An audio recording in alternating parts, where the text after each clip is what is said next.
Hi there. 3 steps to drive safely and not crash again, hopefully. First rule is vision. Eyes. Your eyes do the steering in the car. They dictate every single thing that goes on around you. If you're looking back there, you're not operating out the front here. If you're looking down here at your genitals or your phone or whatever it may be, you are not focused on what's going on out here. Vision. Mirrors. Almost as important as what's going on out the windscreen. So first thing we're going to do today is put our foot on the brake, start the car. Seatbelt on. Shut up. Safety regulators.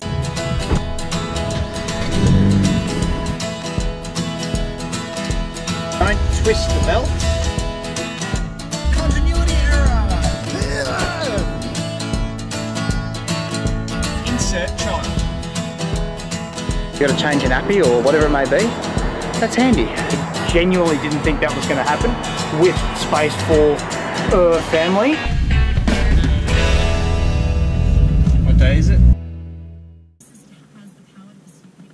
Sorry, just more coronavirus news. What we're going to do is set up the mirrors. Okay?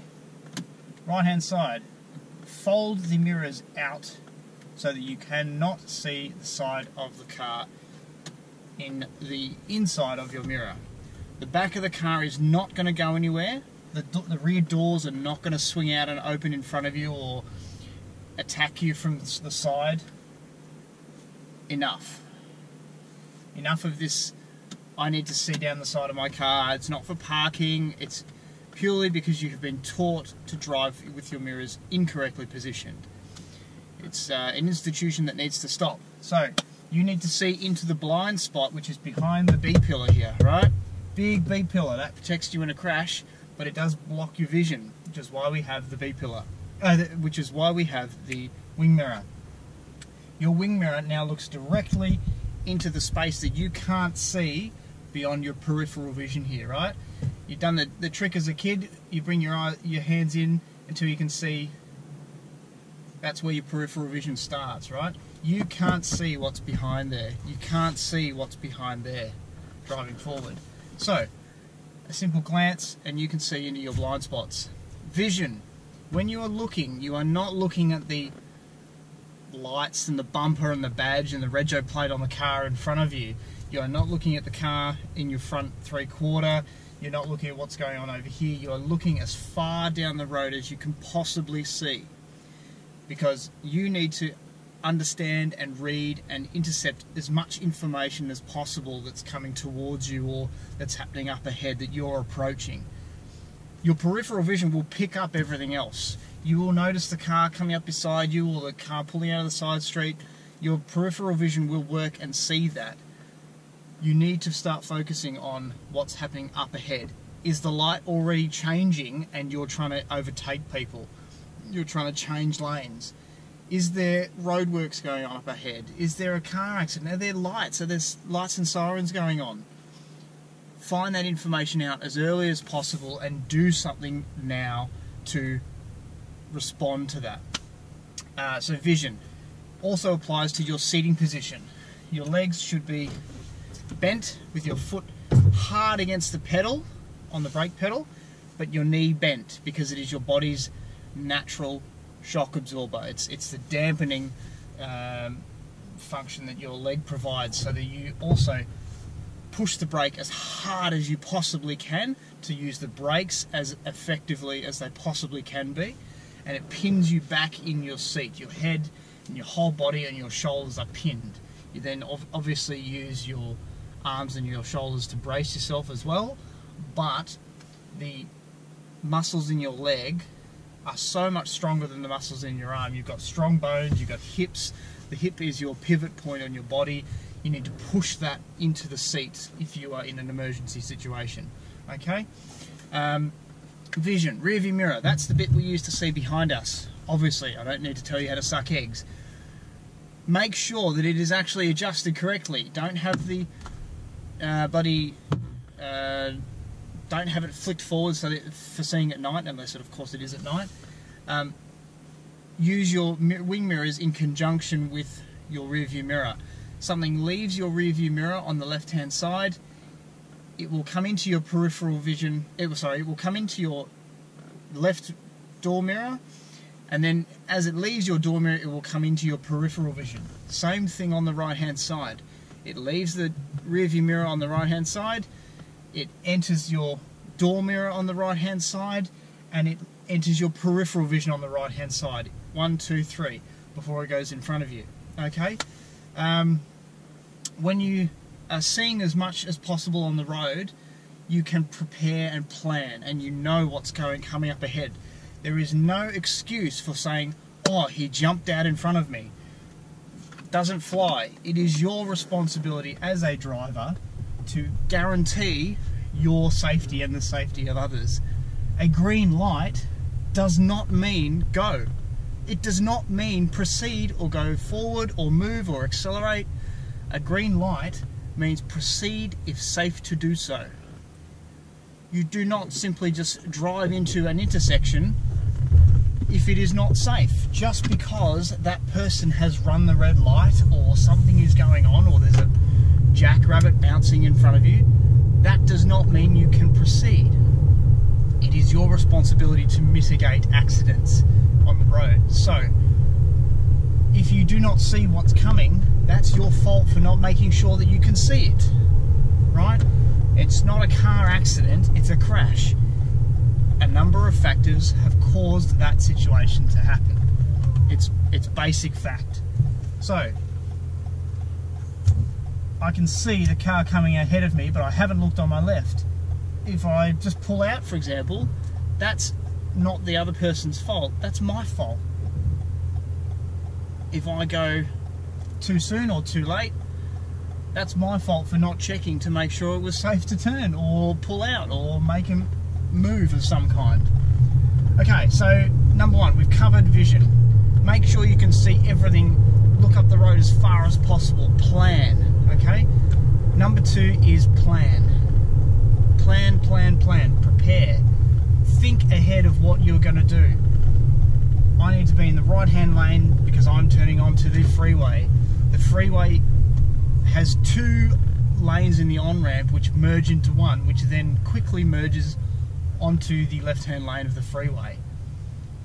So I've got a Ranger to my left, I've got a gold, very bashed up XB wagon on my front three-quarter, and I've got a Maven Holden Calais. That's unfortunate. There is a child or a dog or something in the rear middle seat of that Commodore. I've got a Kia Carnival coming up in my left rear quarter with an indicator on. There are lots of things going on around me right now. I have a red turning arrow. Caution, approaching red light camera and speed camera. And I have that annoying thing to also add distraction to the world. It seems everybody's going to stop. Excellent, okay, it's pretty safe to do so. I've insulated myself with the Ranger BT50. Commodore's going slow, the Kia Carnival beside us is not paying attention.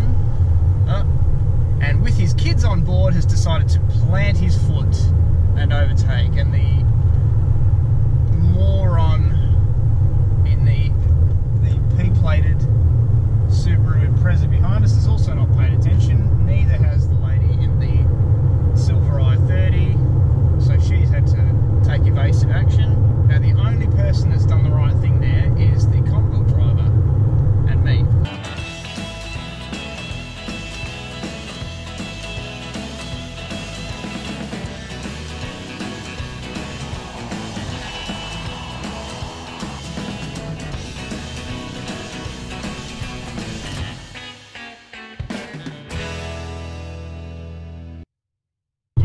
So, I'm still in my planning stage. I'm assessing.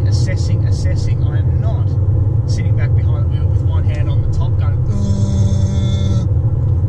and of course, there's a reason that we're all slowing down because there's a red light. So again, vision. Yep, stop looking at yourself in your sun visor mirror, mate, and let's get going. Pay attention. Now we've got another red light up ahead. No point trying to get up to speed or change lanes. Slow poking the Camry with the trailer. Okay, so here we go. Very simple situation. You're in a car park, which I'm in now, and you're moseying along like you shouldn't be, because you should always be looking, using your vision and planning. So, step one, vision. Look, look, look, scan, scan, scan. Information, information, information. Get as much information as you possibly can at all times while you're driving. Very simple. Plan. Decide what you're going to do in that moment with that information. Are you going to prepare for the traffic lights? Are you going to prepare for the trailer with a decoupled hitch and a fridge that comes off it? Are you going to prepare for the ute to cut in front of you? Are you going to prepare, or are you just going to be an idle passenger and allow yourself to crash or be crashed into? So, step one, again, vision. Step two, plan. Very simple. Step three, brake. Emergency situation. Step three, brake as hard as you possibly can. Take the knee that we've tested our braking procedure and our posture in, and push it as hard as you possibly can into the firewall. Jam it in there as hard as you possibly can. Flex every muscle and shove that brake pedal to the firewall. You cannot break that pedal. You cannot damage the brakes. You cannot ruin the vehicle. Push it as hard as you can. The kid has jumped in front of you. That's it. It's live or die. Decide. Push that brake as hard as you possibly can. And I'm going to do that right now and show you what that looks like and what it sounds like. Especially young people who've never been in a stressful, heightened situation of having to brake and not kill somebody or something, including themselves.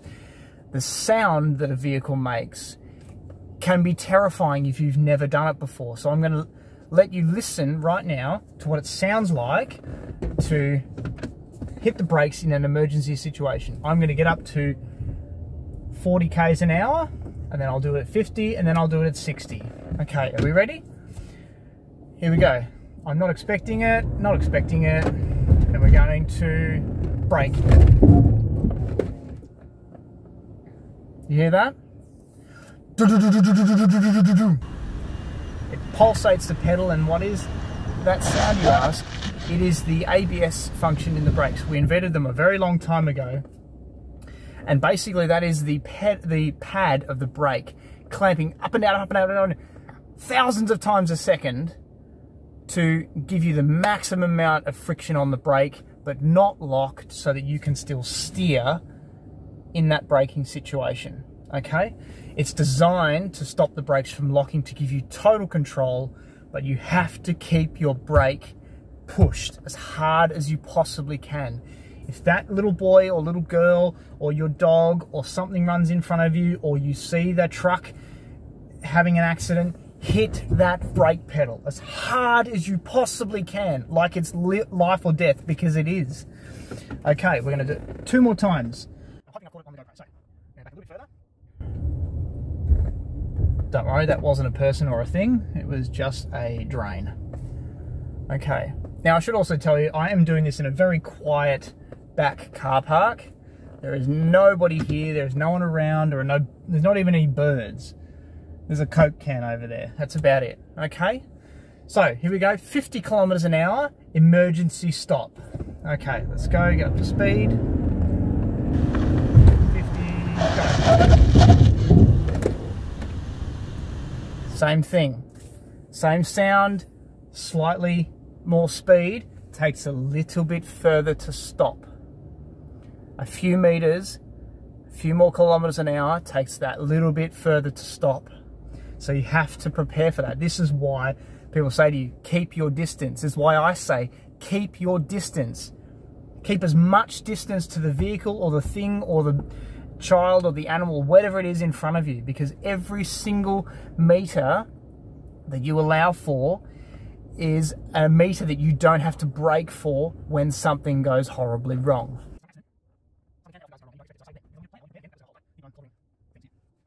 You notice when I'm reversing as well, I'm not just going, oh, go backwards.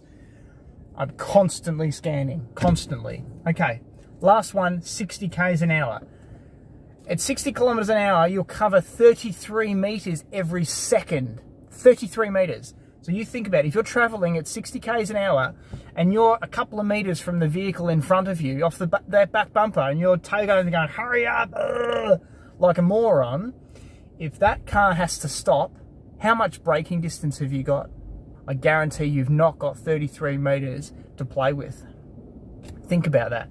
So here we go, 60 k's an hour, go, go, go, go, go.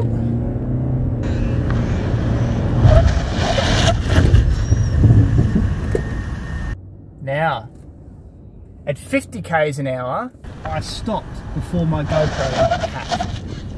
I am now almost half a car length past it. So how much room are you leaving to the vehicle in front? How much vision are you allowing yourself to see the vehicles in front of the car in front of you? How much planning are you doing for what happens with that vehicle in front of you? We see it all the time. Multi-car crashes on the freeway. We see a truck that has braked far too late, left no room, and cleaned up 6 cars on the freeway. I tell you why, it's because you're not leaving enough room to the vehicle in front of you. You are sitting on the back bumper and you deserve to be in that crash because you are not preparing, you are not planning, you are not operating that vehicle in the safest possible manner. Just think about that. Half a car length. And I barely got up to 60 kilometers an hour. I'm not kidding. That hat was near the front bumper when I did that at 50. Look, you can probably even see it, can you? Can you see it there? Just there. Now, next time you're driving, I want you to think, that's your son or your daughter or your cat or someone else's cat or someone else's daughter, whatever. You hit someone else's most important thing in their world and your world's over. You don't recover from hitting someone with your car.